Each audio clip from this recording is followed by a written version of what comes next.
It's a great honor to introduce Rabbi Yoel Kenigsberg, a dear friend of mine from Eretz Yisrael. Rabbi Yoel and his family are Mizrachi Shaliachim right now in the UK, serving as the Rav of Magen Avot community in Hendon, as well as rabbinical Shaliachim of Bnei Akiva UK. Rabbi Yoel grew up in South Africa, as you'll be able to tell from his accent, before making aliyah and studying for 13 years in yeshiva, including Yeshivat HaKotel, as well as Eretz Chemda. During this time, he received smicha from the chief rabbinate of Israel.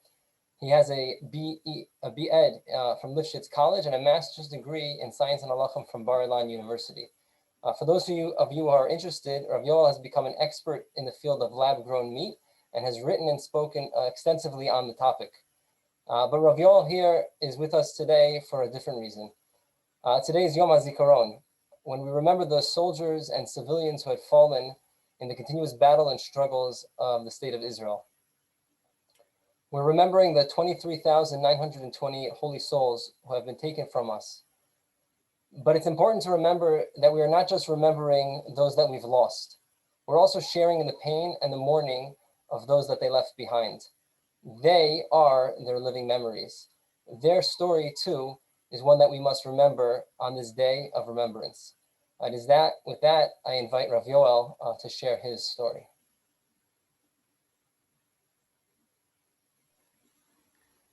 Thank you, Rabbi Aviner. It's great to see you again after all these years. Very happy to be here with all of you it's afternoon, by you it's morning. I'm very happy to be here with you sharing the story. The truth is, I'm actually not happy to be here. Not because anything that anybody here has done. I'm here to share a story with all of you, which I wish I didn't have, and I wish wasn't mine to share.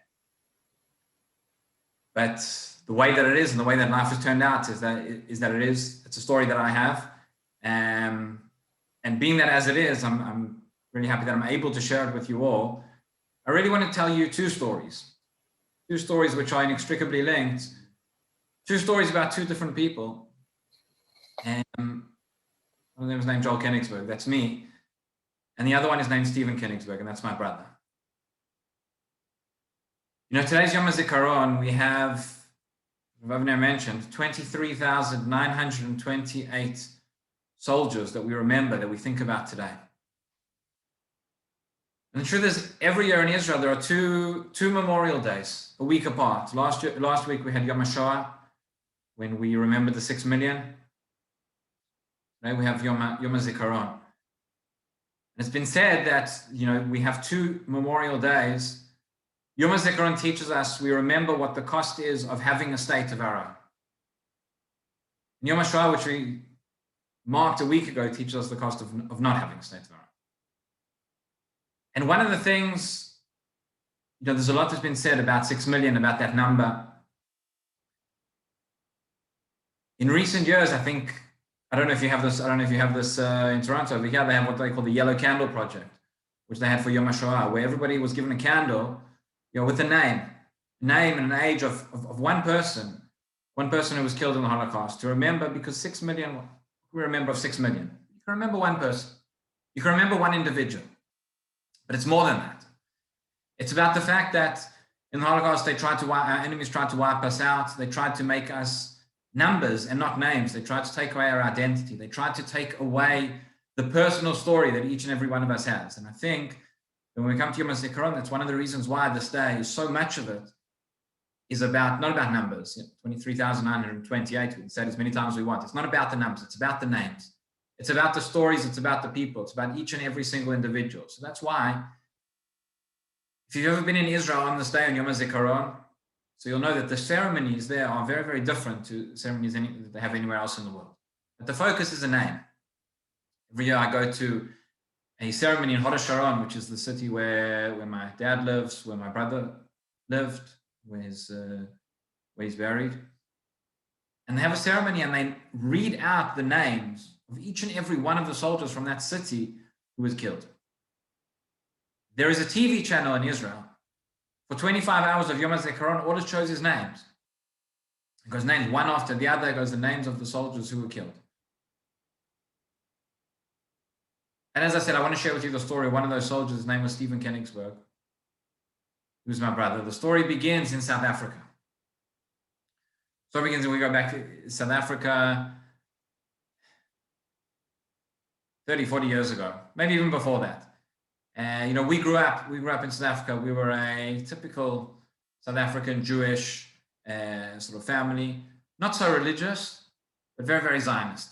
Very Zionist, very proud of Israel. My dad, when he was 15 years old, he visited Israel for the first time.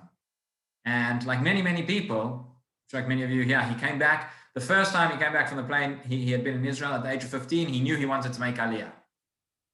Like many people as well, he didn't make aliyah for the next 40 years. But he went back to South Africa, he got married, he had a family, and my brothers were born, I was born. And eventually, the time came much later on, when I was about 12 years old. My brother, there were three of us in the family, we were three brothers. My brother Stephen was 15 at the time. And my dad decided he was making aliyah. He was going home. He was going to live in Israel. And I was too young at the time. My parents were divorced. I lived with my mother. And my brother and I, actually, we have the same father. We have different mothers. And so we were in a slightly different situation. My dad went to my brother Stephen and he asked him, he said, I'm going to Israel. I'm making aliyah. Do you want to come with me? A 15-year-old kid. He doesn't speak a word of Hebrew. Like I said, we weren't that religious. We cared about Israel, but we were traditional, what you'd say. He'd never been to Israel before. He'd never spoken a word of Hebrew. But when he got the opportunity, when he was asked, do you want to go to Israel? Do you want to go home? He jumped. He said yes. There was no question. He knew that he had an opportunity to go home and he was going to take it. And that's what he did. And I remember at the time it was very special. We had some family already living in Israel. There was a family Bar Mitzvah. This was in 1999. This was in June or July 1999. With a family Bar Mitzvah. So it was actually the three of us on the plane together. My father, my brother, and myself. We all went to Israel. Difference was they were on a one-way ticket and I was on a return. I was going to be coming back home to South Africa a few weeks later. But I was with them and they went to Israel. They made aliyah, got to the absorption center in Ranana. I remember driving back from the airport, actually, my brother was almost in shock, looking around all the signs. He said, they're all in Hebrew. He couldn't speak Hebrew, he didn't know. But this was it, and he was very, very, very excited to come home. He finished the last 2 years of high school. He actually had to go back a few months, but he did the last 2 years of high school, he did in Israel. And after that, it was clear, and he knew he was going to go into the army, he was going to join the IDF, he was going to join Sahel. I was very, very excited about it.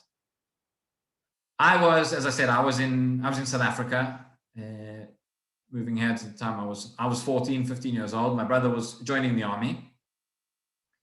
I remember we'd spoken about it, and in a few months, a little bit later, perhaps I'll share one or two other stories in terms of what we spoke about before he went in. Tried to encourage me to come live with him as well. But he joined the army, and I remember speaking to him on the phone. I wanted to know, which unit did he join? I don't know how much you guys know about Sahel, about the army, about the different units, Givati, Golani, Tzanchanim. I don't know if these things mean anything to you. But at the time I was 15 in South Africa, they meant nothing to me. I didn't know what there was. I knew there was an army, they have planes, they have tanks. Beyond that, I didn't know much. And I remember speaking to my brother, he said he's in the army and he's in Givati. Okay, what's Givati? I'd never heard of it. And I remember he turned to me and he said, it's like the US Marines. He actually thought that, or whether he was just whether he was trying to make a joke. But that's what he told me. He was in, the US Marines. Marines or not, he was so proud. He was so excited. He was so happy to be a part of the army. He was so happy to be a part of defending his people. So happy to play a part in, being part of the story of Am Yisrael.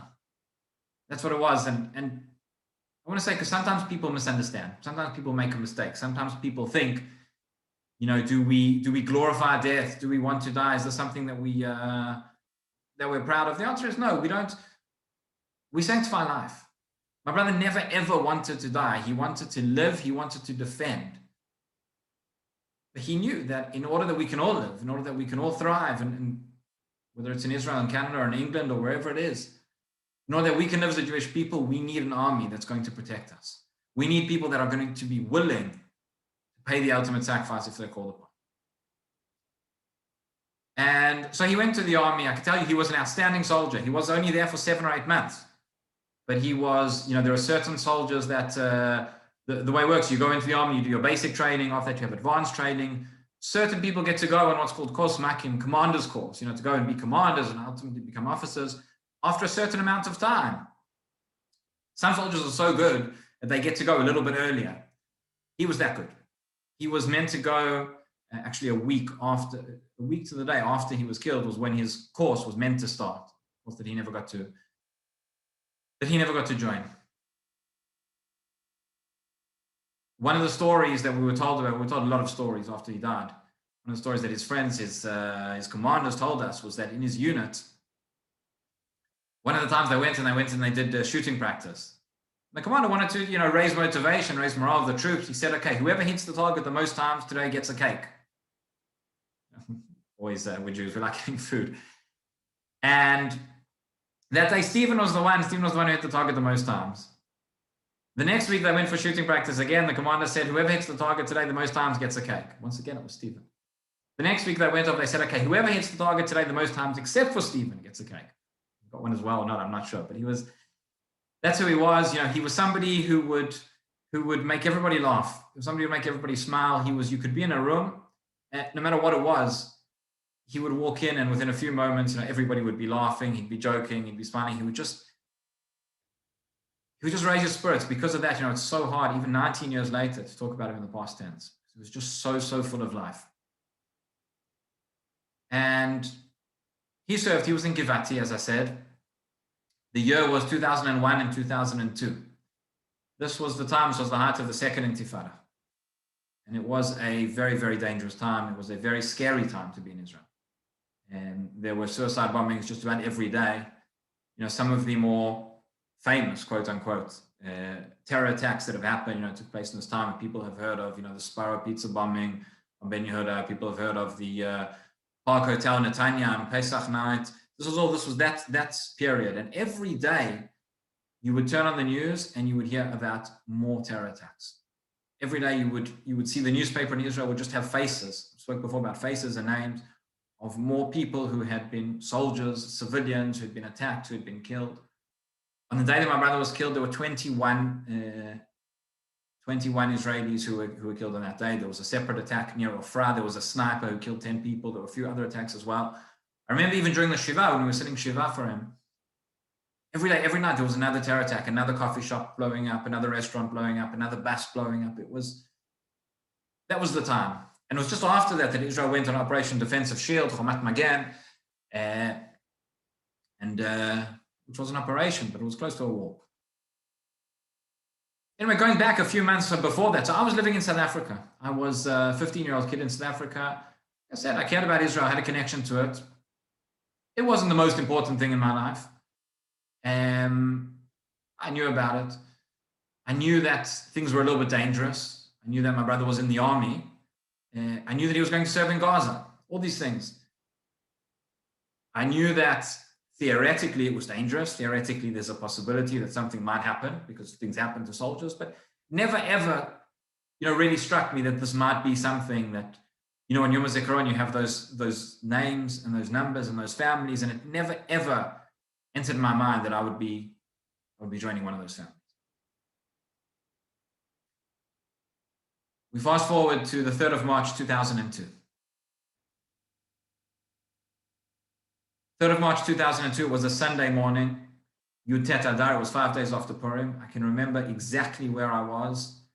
Right now, as I'm telling you guys the story, in my mind's eye, I can see my house in South Africa. I can see where I was, what I was doing.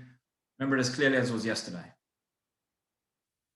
And as I mentioned before, I was in South Africa. I was living with my mother. My brother, Stephen, had a different mother. She was also living in South Africa. My father was in Israel at the time. And what happened was, I'll tell you first what happened from Israel. This I only found out about years later. Some of it from reading in newspapers, some of it hearing my family telling me the story. But what happened was the news reported that morning that there had been an attack. There had been an attack in a place called Kisufim, which is near Gaza. It was a crossing point, a military guard tower, that a soldier had been killed. At the time, I can't remember if they said it was north of Kisufim or south of Kisufim. my father knew that my brother had gone back to the army. He knew that this was more or less the area where he was serving in. And my aunt called him and said, have you heard the news? And he said, what? He said, well, the news, they said there was a soldier, something north of Kisufim. My dad said, oh, well, Stephen south of Kisufim. I'm sure it's not him. Whatever it was, they went on with their day. My dad went into his office. He carried on his work. A little bit later, his boss came and, he was called into the manager's office. He told us afterwards, he'd wondered what he'd done wrong. Was he being fired? But he couldn't understand why in the middle, he was called into the manager's office. At the same time, at the house, my stepmother was there and 3 officers arrived at the house and knocked on the door. Now in Israel, when you have a child in the army and 3 officers knock on your door, there's only one thing that can mean. And so my stepmother was at home and she heard the door knock. She looked through the people and she knew instantly what was coming next. My dad was called into the office. And the soldiers were waiting there and he knew what was going on. And what he did was he called my uncle in South Africa. And my uncle in South Africa sort of joked with him on the phone. This I actually only found out years later. I read it in a newspaper article. He joked with him on the phone and he said, things aren't so good in Israel, right? My dad said to him, yeah, more than you know. More than you know. At that time, I was, as I said, sitting in my house. The phone rang. Sitting in my bedroom. My mother answered the phone in the kitchen. After a few minutes, I went over to the kitchen and I saw my mother standing there shaking away. I've never seen anybody before. And my stepdad was on the phone. And I said, Mom, what happened? And she was just paralyzed. She couldn't speak. So I said, well, what happened? And she said nothing. And then the phone went down. And my stepfather looked at me and he said, there's been an attack in Gaza. He said those words. I knew that my brother was involved. Unlike the rest of my family in Israel, who knew instantly what it meant, I didn't know what it meant. And I had a few seconds of hope. He said to me, he said, your brother Stephen's been shot. When he said those words, like I said, a few seconds of hope, thinking that, maybe he's been injured. People get injured. And as that thought was going through my mind, he finished the sentence. He said, and he's been killed. This is why I said to you at the beginning, I wish that I wasn't here telling you the story. I wish that the story had never happened. It was a moment when the entire world just turned upside down. I don't know what to do, where to go, to stand, to sit, to talk to people. I was watching this morning, the Prime Minister. It's an amazing thing in Israel, this is so personal. You watch the Prime Minister give a speech at the National Commemoration Ceremony, and he speaks not just as the Prime Minister, but he speaks as somebody who's lost a brother as well. He spoke about the moment when he heard that his brother Yoni had been killed, how he, felt paralyzed at that moment. He couldn't move. I can very much identify with that feeling. And that was on Sunday morning. Monday night, we flew out to Israel, the entire family. We were, the army brought us out. I remember we got off the plane on Tuesday morning. There was, we didn't go through the normal baggage and, customs and passports and all of it. They took us to a special room. My dad was there. We all saw each other, we all hugged each other. And we went back to the house. We went to the funeral and then we went for the Shiva. I remember sitting Shiva for my brother. Like I said, in those days, there must have been thousands of people who came through the door. Thousands. From all walks of life, from all over the country, people we knew, people we didn't know, politicians, the president, the prime minister, the chief of staff of the army, everyone. And it was all just a blur. And I remember throughout that week, waiting for the door to open and waiting for Stephen to walk back through. Of course, I knew he wouldn't. When we got that phone call on that Sunday morning, I remember as soon as the phone went down, just thinking, this can't be real. Thinking this must be some kind of a sick joke. I don't know why, I don't know why they would do it, but in a few months, somebody else is going to call, somebody else is going to phone and say, we were just kidding. Because that never happened, and I knew that would never happen.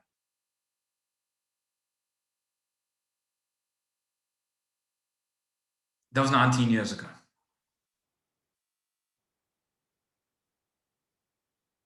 And it hits hard, particularly this year, because my brother was 19 years old when he died. He was my older brother. I was 15, he was 19. I remember the first few years afterwards, it was, every time I had a birthday, so the gap between us in age sort of got a little bit less, but he was still older than I was, as it were. I remember when I turned 19 and then when I turned 20, and that was very, very strange that I was older than my brother had ever been. Now we get to the point 19 years later where more time has passed without him than has passed with him. And that's very, very difficult to accept.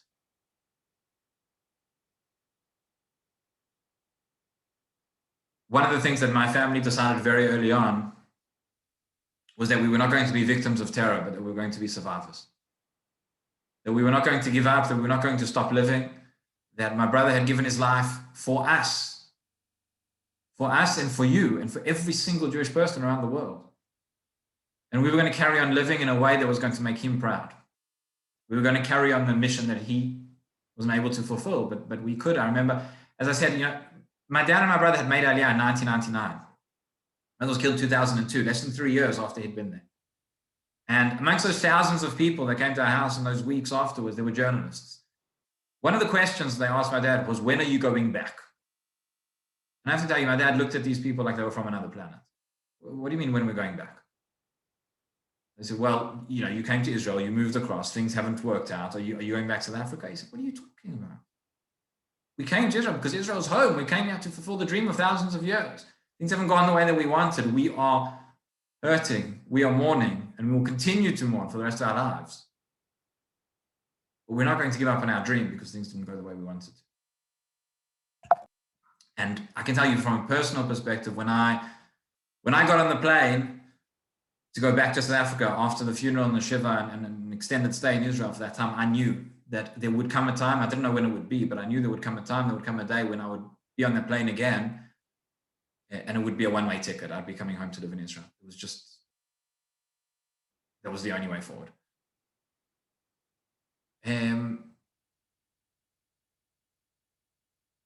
Since my brother was killed, so we joined this club that nobody wants to be a part of. In Israel, they call it mishpachot shakolot, the bereaved families. And it's something, not having my brother with me, it's something that's with me every day. It's something with me, whatever happens in my life, every momentous occasion, every birthday, every significant event, every photo album, there is a face missing. There's a picture missing from every album. I remember standing at my wedding, breaking a glass under the chuppah, thinking about the churban, thinking about the national churban, and there's a personal churban that comes along with it as well. My brother never met my wife. He'll never meet my kids. My son, who's called Jonathan Shlomo, his middle name is Shlomo, which was my brother's Hebrew name. And there are more and more cousins and more, members of the family that are born every year, and many of whom bear his name, or if they don't, but they know that there's an Uncle Stephen who they'll never have the chance to meet. And that hurts. And being a mishpacha shakula, being an ach shakul, being a bereaved family, it has, even in the most unlikely of places, it hits you.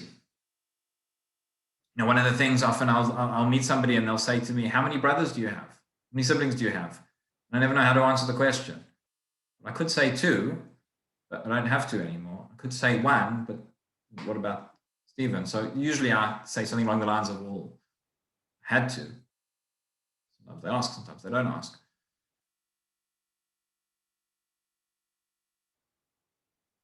And it's something that's with us every day, and it's with us every day of the year, not just Yom Hazikaron. Nonetheless, Yom Hazikaron is a very powerful day. It's a very poignant day, because it's a day when we're not just remembering by ourselves, but it's when the entire country literally comes to a standstill. If anybody's ever been in Israel for Yom Hazikaron, it's an incredibly powerful day, incredibly emotional day. You walk out onto the streets and you just feel something in the air that's different. I'll say a few words about the siren as well, because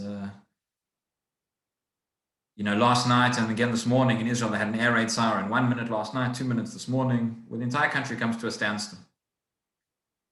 Every year this is discussed. There are some places, there are some circles that, where people maybe don't stand for the siren. Maybe they think, that it's originally a non-Jewish custom. And I'll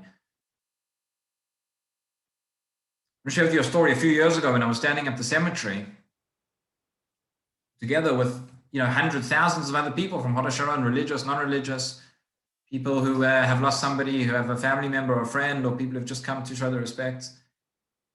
And just before that siren went off, there was somebody standing next to me, a completely secular person. He had tattoos all over his arm, sleeveless vest. And as the siren went on, you know what the first thing he did was? He wasn't wearing a kippah. He took his hand and he covered his head. If you'd ask him why, I'm not sure he'd be able to answer exactly, but for him, that was a moment. And for me and for so many people, it's a moment which, if I could describe in one word, the word I would use is kadosh. Makes us think of Vayidom Aharon, makes us think of the silence that Aaron expressed when his sons died. Makes us think of Har Sinai, when nothing moved for a moment. But it's really one people, one heart. That's how I feel in that moment. We're all just there together, all thinking together, all remembering together. Am Yisrael, we're one people, and especially this year, after so much that's gone on in the last year, so much division and so much strife, and we have one day a year when we are able to come together, how tragic it is, the reason why, and the thing that it takes sometimes to bring us together. But that's what it is.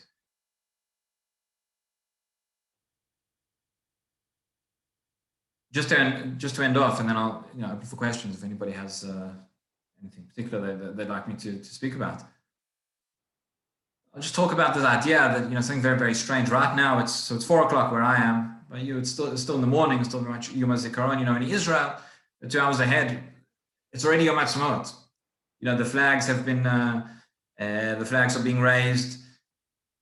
The whole country goes from this morning to a national celebration and fireworks and music and whatever it is. People often ask, how can it be? How is it possible that we go from the day, the most emotionally charged day, the most intense national mourning, and almost immediately go into this day of celebration? It doesn't work. It doesn't fit. Every year there is a petition. I haven't seen it this year. It will be in the news as well. But I've seen over the last few years there's a petition. Some of the bereaved families themselves, asking for things to be changed, asking for there to be, at least a gap of a day, 2 days, whatever it is, between Yom Hazikaron and Yom Ha'atzmaut, because it's just too hard. The emotional burden is just too hard to bear. And I can understand people who think that way. I'm not criticizing at all, but for me, that's not the way that I feel about it at all. And I think that, having Yom Hazikaron and Yom Ha'atzmaut together is so, so, so powerful. It's not easy. Believe me, it's not easy. To go from one set of emotions to another in an almost in an instant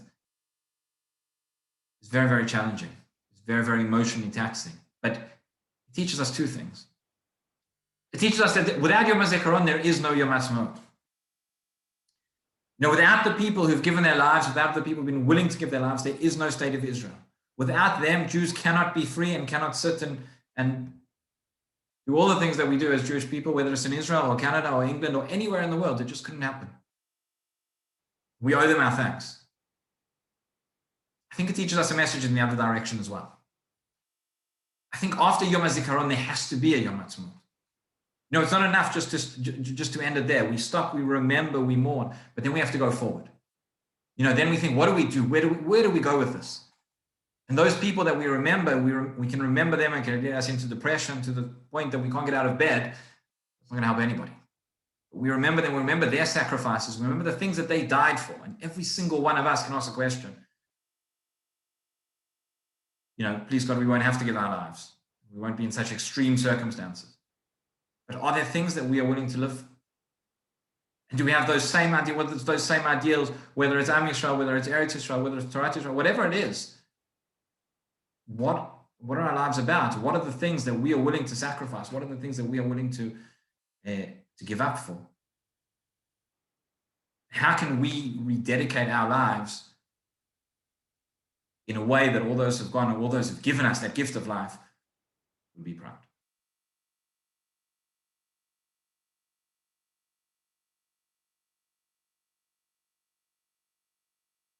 happy to, Rabbi Aviner, I don't know how you want to do this, but if anybody has a... Yeah, I want to, first, Rabbi Yoel, I want to thank you again for sharing your story. I know it's not an easy story to share. As you mentioned, there is no Yom Ha'atzmaut without Yom Hazikaron. And in the same light, there is no national story without the story of the individual, without the story of people like Stephen. So I want to thank you personally, and also on behalf of the entire school, for coming and sharing Stephen's story and allowing us to connect to something so real and something so much greater than the individual, because it's the story not just of the individual, it's the story of a nation. We're going to open it up to questions. Yeah, Jordan, you can unmute yourself. Well, thank you so much for speaking. I was just wondering, how old were you when you were sitting Shiva? So I was 15. I was 15 at the time. I was in high school. Like I said, I was in South Africa at the time, and I flew over with the rest of my family.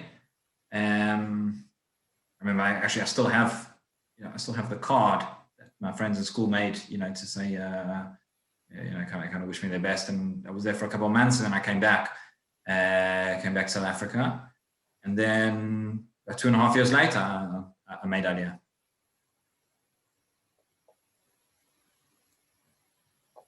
Yeah, Mordechai. You mentioned that, like, in South Africa, as a child, high schooler, you were a little more traditional. What made you decide to, I guess, go to Israel, study in yeshiva, and like follow the path of rabbinate? Thanks. So it's a difficult question to answer. There's not one thing that happened that made it go that way. As I mentioned, we grew up, we were traditional, but we were very, very Zionist. I went to a Jewish school, not a religious school, but we always celebrated Yom Ha'atzmaut. We knew about Israel, and it was a very, very strong part of our identity. My dad and my brother had already moved to Israel. To the extent that I knew I was moving to Israel before I knew I was going to yeshiva. When ultimately I decided that I was going to go to yeshiva, it made that move to Israel that much more meaningful, and that much more, that much deeper for me. So that, after my brother died, that was definitely the catalyst for me to think about my place in Israel as part of the Jewish people, the role I wanted to play. And immediately I knew that I was coming back to live in Israel. I think, the process of Chazara B'Tshuva and of, going to yeshiva and of becoming more observant, that took a bit longer. But this was definitely a big influence, a big impact on it. Thank you. Yoni. Question on like, when you went back to high school, what was it like? Like, how did it feel just being back with your friends, like knowing that your brother just like got killed in battle? Like how is it feeling to be able to like see those people from like one stage of your life, and like you transition to another stage and like seeing those same people? Like, what was it like in terms of like support and feeling, and like, was it awkward or was it like kind of scary? Like, yeah. I'll be honest and tell you that I don't really remember. As I said, this was 19 years ago. There are certain things which I remember very, very clearly.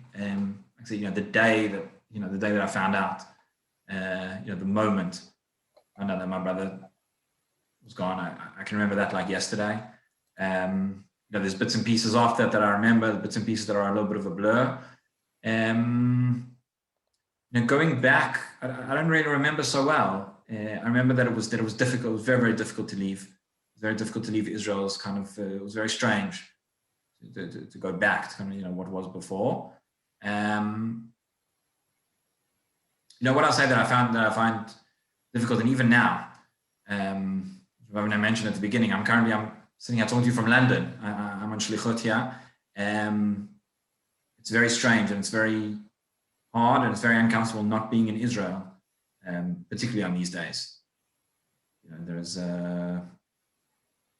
There's a distance that, there's no matter how much we have Zoom and YouTube and all these, last night was the first time actually not being in Israel. I was watching the ceremony that took place in Israel. It's not the same. It's very strange. Particularly on Yom Hazikaron, I'll say, This is a day when in Israel, it's in the air. It's in the air that you breathe. You wake up, like everybody knows it. And here it's kind of, everybody just, people market the ceremonies, there's all sorts of things and assemblies and whatever it is, but people are just going about their daily lives. And that's something which is very strange. Aaron. Yeah. When you went to Israel, how did you learn like Hebrew? Was there like a difficulty in learning it or no? You mean afterwards when I went to live there? Yeah, when you went to live there. Yeah. Yeah, so it took a while. It wasn't easy. I'll say as well, by the way, it was as hard as it may have been for me. For my brother, it was actually much harder. He was, when he made aliyah, he didn't know a single word. And we were told afterwards that, in his unit, sometimes you have, the Olim Chadashim or the lone soldiers that kind of, stick together. It's a little bit harder to be that, they told us he was so sociable. He was one of those people. He was always, there. He was never on the side. He was never, sitting with somebody. He was just with everybody. I'm not like that. I'm find it a little bit more difficult. When I went, so I made aliyah and I went straight to yeshiva. So I'd gone to a Jewish school. I knew a little bit of Hebrew and a bit of a background. But yeah, I actually went straight into a Hebrew shir in yeshiva. And I remember the first month, I don't think I understood anything. I would kind of sit in chair and pick up a word here and a word there, and looking back, I'm not quite sure what I was doing. But after a while, it just kind of came to being immersed in that for a few months, and just speaking Hebrew and listening to other people speak Hebrew around the table, and we got there eventually. Yeah, Aaron. I'm assuming that after yeshiva you went to the army. Is that correct? Yeah, so I did what's called Hesder, which is a joint program of joint army service and yeshiva. So the way it works is it's 5 years. Ordinary army service is 3 years in Israel. Hesder is 5 years, where you spend 3.5 years in yeshiva and you spend of that time 1.5 years in the army. So I went. I was so going into the army, especially after a few years before, definitely having the very hard news of your brother, did it make it maybe more meaningful to you now that you're in his position, or was it maybe more scarier being joining the army? How are you feel what were you feeling going to the army? Yeah, so that's a great question. It was definitely both. I didn't go into combat. I didn't go into a fighting unit. Israel has a law that if you are a first degree relative of somebody who's died in the army, so then you still have to go, you have to do the draft, but it's only if you specifically request and both your parents, sign on for you to go into fighting, that they allow it. So I decided I wasn't going to go into fighting. I wasn't going to do that. I went into a computer unit, so I wasn't in active combat. Nonetheless, it was very much, it was very, very meaningful.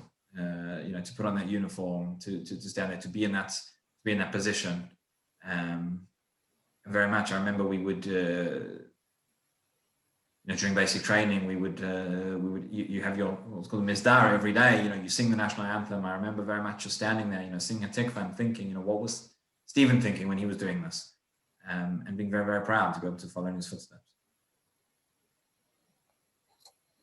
I have a question, if I may. You mentioned Yonatan Shmuel, your son, who I know, I'm a very big fan of. So he's named after your brother. So he's older now. I think he's 6-7 years old, right? So what's it like for him to know that he's carrying the name of somebody who died under such unfortunate circumstances and who was so close to you? How does he process that information? Yeah, so as you say, he's a little bit older now. So he's 6.5 years old. So he has some sort of understanding. Obviously, not a full understanding of what it means. It was something we thought about a lot. I mean, when he was still a baby, when's he going to be old enough? When's he going to understand? When can we tell him? Bit by bit, he starts to understand, what it means that that people die and soldiers. So now he's at the stage where he knows, I mean, he's seen pictures and he hears about it. He knows very much that I had a brother who was called Stephen. He was fighting. He's very proud. He's very proud that he carries that name. This year for Purim, he dressed up as a soldier. Not by coincidence, he's I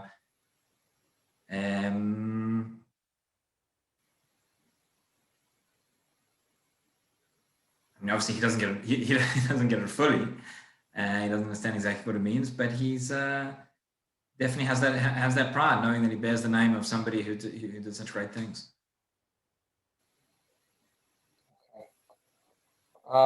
We're going to say a Kel Male right now, led by Rabbi Horovitz.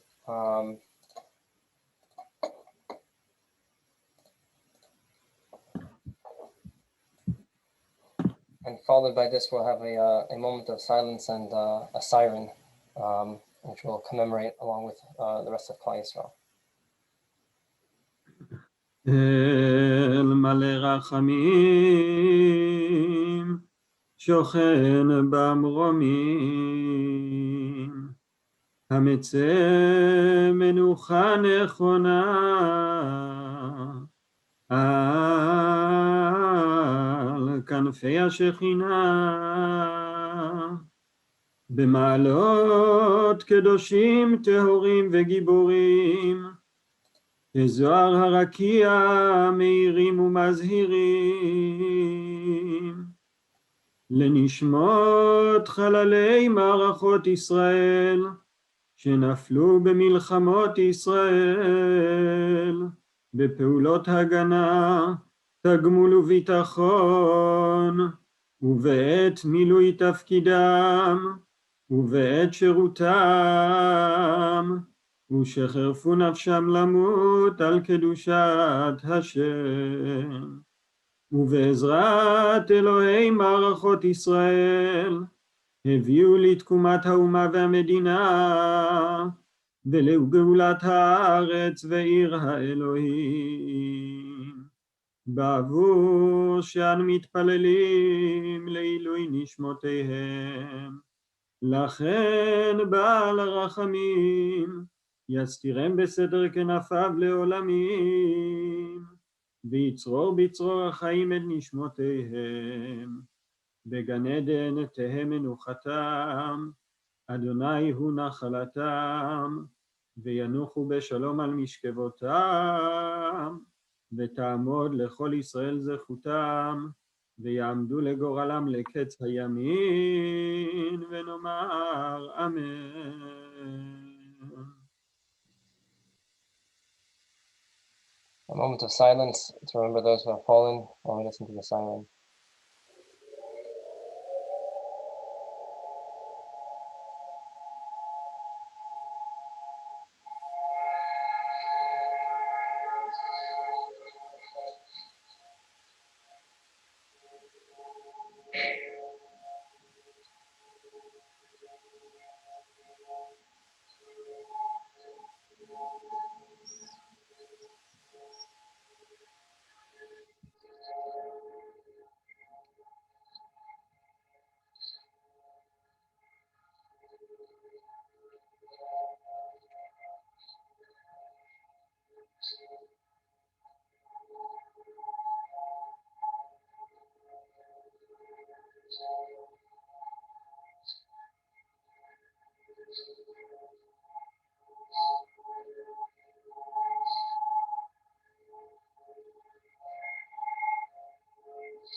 Horovitz, closing remarks.